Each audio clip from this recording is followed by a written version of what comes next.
Building green is designing in a way that improves the quality of our lives.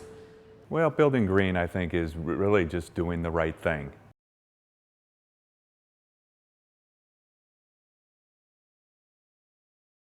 The concept of building green is not a new one. It's been around nearly 20 years. But as technology improves and more of the construction industry is embracing the practices, green building is changing the way we look at our resources. When I look at green building, I look at it as a process of making an informed decision. So before, we didn't know how to build things more efficiently. We didn't necessarily have the technology or the advanced equipment to give us the performance we can now. We've been educated as to how to do things better, and we know we can do things better for our environment. One of the benefits of reducing your environmental impact with a green building is long-term sustainability, and a lot of people get these terms confused. Sustainability and green tend to be used interchangeably, but they have distinctly different meanings. Green is looking at the environment and are we saving energy? Are we saving water? Are we using resources efficiently? So it tends to be just the environmental bubble, so to speak, with respect to green. When we talk about sustainability, we talk about a much broader picture, and it's a balance of the environment, economics, and the community or social components. So ultimately, we won't have sustainability until we balance economics with society, with environment. But right now, economics is driving the train. There is a sense of reassurance that it's going to be a quality structure when we hear that a structure is going to be certified green. The challenge with that is green doesn't always equal energy efficiency. Green doesn't equal water efficiency. Green doesn't equal any one thing. So how you achieve that certification can vary from project to project. So without understanding the goals of the owner or the goals of the building, you can't be sure what it is exactly that they're doing to achieve green. So if it's corporate culture and it is in their inherent values, usually they're looking for a return on investment.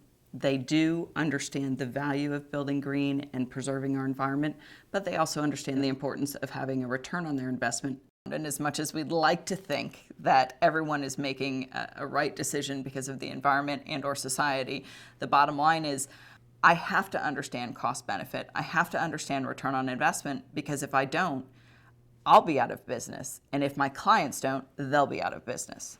So no one will be building green, and that's not beneficial for anyone.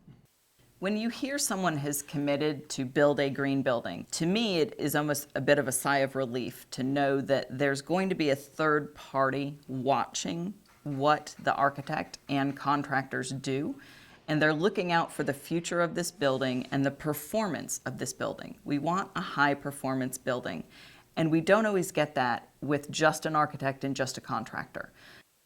We see a lot of investors saying we want our portfolio of investments to be assets. And we also see finance partners requiring that their projects have a green component to them. Do they know exactly what that means? Usually not necessarily.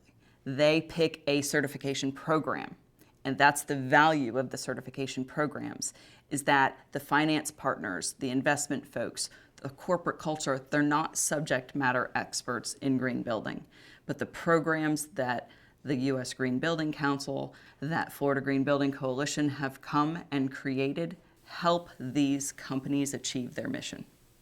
One of the green building certification programs that is widely known around the world is LEED. LEED stands for Leadership in Energy and Environmental Design, and it is a certification program for commercial buildings. That program has expanded to encompass other types of buildings, and that program was created by the U.S. Green Building Council. The U.S. Green Building Council first formed in 1993. They released a pilot version of LEED in 1998, which actually didn't work very well. They revised it and released the first version in 2000. The LEED certification program is a tiered program, meaning you can be certified, you can be silver, gold, platinum. And what that means is you have achieved additional criteria or qualified for additional criteria that this program requires. They look at the site and they look at accessibility and connectivity, and are you building in an appropriate location? They look at energy. Are you being efficient with your use of energy? Water efficiency, both indoors and outdoors.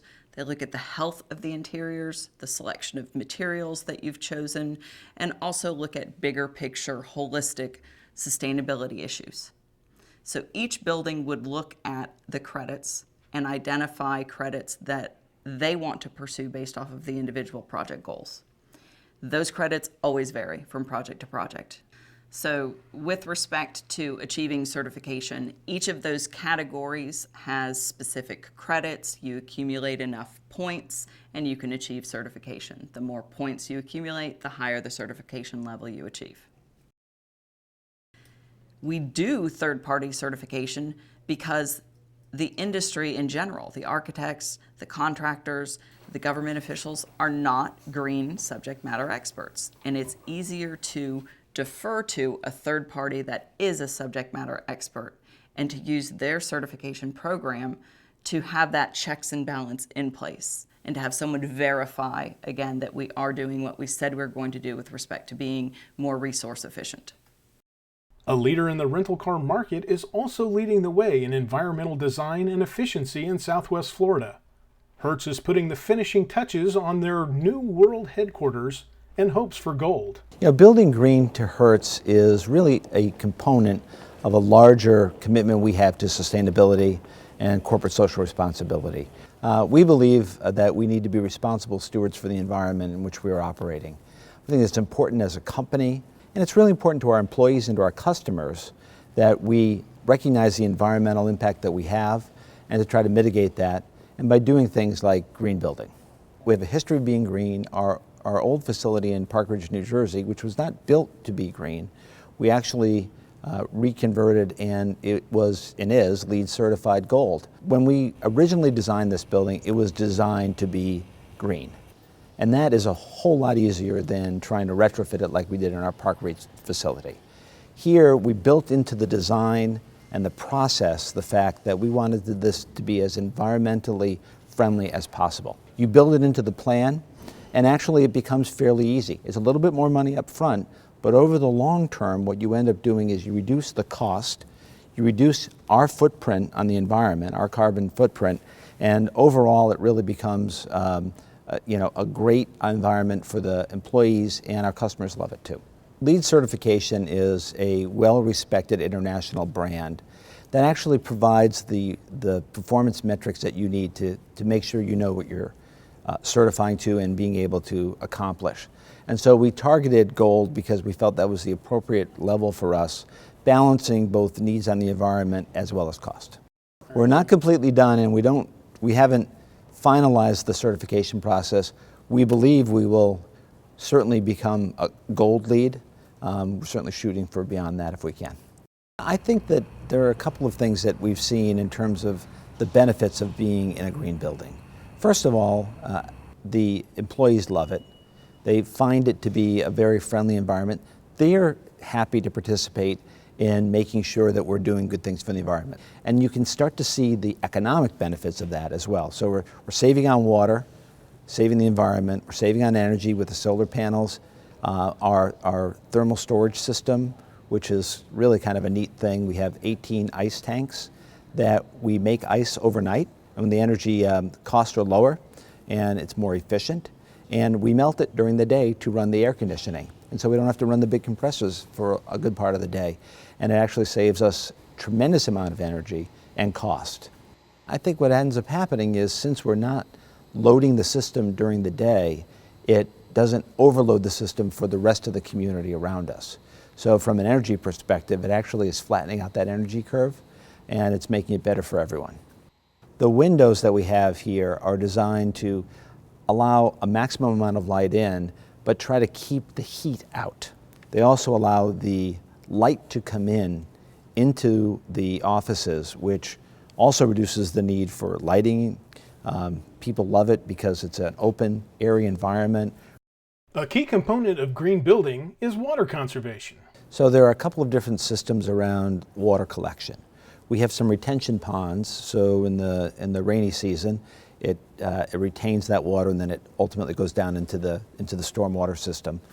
In addition, as water comes off the solar panels, it gets collected in cisterns, and that is reused in the building to run that infrastructure where you don't need drinking water, but you need other water to keep the building running. The solar panels are a pretty unique attribute of the building. They're actually on the roof of the parking lot, so they take up virtually no space. In fact, they actually add shade for people underneath the solar panels. They produce more than 10% of our energy, which for an office building, which uses a lot of energy to run the technology we have in this place, that's a fairly good offload of energy use. Being in the car rental business, Hertz is no stranger to electric cars, so they have made space for them at their headquarters. We have 32 car charging stations right now. Honestly, we don't use that many right now, but we're actually building for the future. So we have 32 car charging stations. For us, that's a great showcase also for what we're trying to do environmentally and what we're trying to do with our customers. When our customers come to visit, they've noted the fact that we are actually trying to be very green about this, particularly the customers that we know care a lot about that. One incentive for Florida businesses is a green building certification program designed specifically for Florida buildings. The Florida Green Building Coalition is a nonprofit organization that was founded back in 2000 to develop voluntary green building standards for Florida. The whole purpose of the standards is to ensure that Florida develops sustainably, so we protect our beautiful natural environment here. The Florida Green Building Coalition standards are unique in that they are the only standards developed with climate-specific criteria for Florida's hot, humid environment and our natural disasters such as hurricanes, wildfires, flooding, termites even. The national programs such as LEED, because they are national programs, they have to address various climate zones, and their standards are based on heating-dominated climates where Florida is predominantly a cooling-dominated climate. So that's why the FGBC standards work best in the Florida environment. Like the LEED program, the FGBC standard has different certification levels: bronze, silver, gold, and platinum. The more points or credits you get, the higher your level. The Florida Green Building Coalition also has 5 different programs. We have residential, commercial, land development, high-rise residential, and then we have the only local government standard in Florida. The state of Florida has its own energy code and its own building codes, and they are typically 15% more stringent than national codes. You may be silver for us, and because our standards are more strict in Florida, you may get gold in another program. Florida is home for Chicos, so choosing the Florida Green Building Coalition standard for a third-party certification program was a natural decision. Well, building green, I think, is really just doing the right thing. We have a large footprint here. We have 1,500 associates, 504,000 square feet of office space. And so we use a lot of water, we use a lot of energy, but if we can make it as efficient as possible, which we've done. We use a lot, we know that, but we use less than you would normally if you didn't build green. I've been here almost 15 years, and I've seen over the years our associates are a lot younger. So they've grown up with building green, and we try to meet their requests, and it's paid benefits for us over the years. The difficulty of building green is that in some instances it's a little more expensive. This building is 150,000 square feet, so you document a lot as you're going along. We built this building through certification from the Florida Green Building Coalition because they take into consideration building in Florida. It's a lot different than it is building in the Midwest or somewhere else. You take into consideration the plantings, the landscaping. Most of our planting, about 90%, are drought-resistant plants. The other thing they take into consideration is disaster mitigation with hurricanes, wind events. This building, for example, the code is rated 130 miles an hour. This building is built to 150 miles an hour to withstand a storm. So there are certain things that Florida Green Building Coalition gives you credit for that LEED may not. We have golf carts for associates to get around, bicycles, so you're limiting the miles that are put on cars and the carbon footprint. We have high efficiency HVAC chillers. We have other chillers on campus that were put here in 1994. So we can definitely tell the difference, not only in the performance, but in the cost of running them. This building is much cheaper to run than other buildings on campus, just because of the high efficiency chillers. During the construction process, we knew we were going to build green. So there was some things we had to make decisions on, whether we wanted to get the credit at that point. There's some things we didn't take the credit on, just because the cost would have been prohibitive for us to do that. But you know, as we went along, we knew where we were as far as credits and achieving the standard we wanted to achieve. And really, it was during the planning process that we determined a lot of materials. 50% of the construction material was recycled. So that's a big deal on a building this size. I think our associates are proud to say that this is a green building. We have a plaque downstairs that they see every day, and that they know that we're trying to do our part, and they're doing their part in the community to lower the carbon footprint. Setting goals for the building is important. Chico's knew the program they wanted to use and the level they wanted to achieve. You know, you could go double platinum level, whatever you wanted to do if you wanted to spend the money. I mean, we're a publicly owned company. We have shareholders and a responsibility to them to control our expenses. So obviously we made some decisions as we went along what would work. We wanted to get to gold level and achieve that with really no issues. So I think, again, for us, we're very happy with what we did and the decisions we made. As we've seen with Chico's and Hertz, education of the process is key to effective green building. Florida Gulf Coast University is not only doing their part to be sustainable, but also shaping future leaders. Building green is simply picking the best products, the best processes for that given building at this given time, looking long term. We're an urban campus. We've got tall buildings, 4-story buildings. We've got very urban environments, but we've also have the natural environment that's nestled right up to us. And I think preserving that is just so important. We think it's the right thing to do. And again, if you look long term, it really is the most economical way of building as well. It is also looking further into the future so that we can maintain that environment for future generations of students and staff and faculty. Well, building green is something that the university entered into back in 2007 when the late Dr. Pegnetter was here. The President's climate commitment was signed.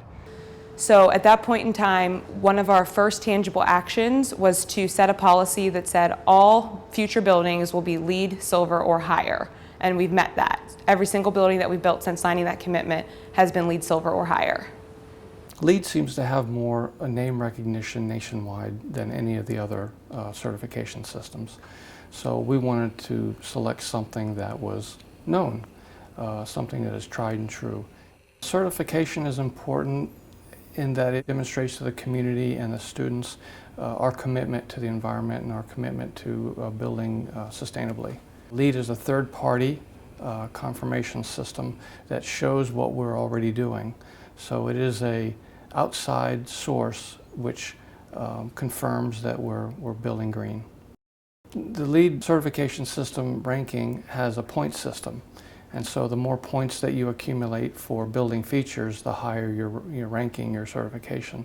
So to get to the platinum level takes just more points.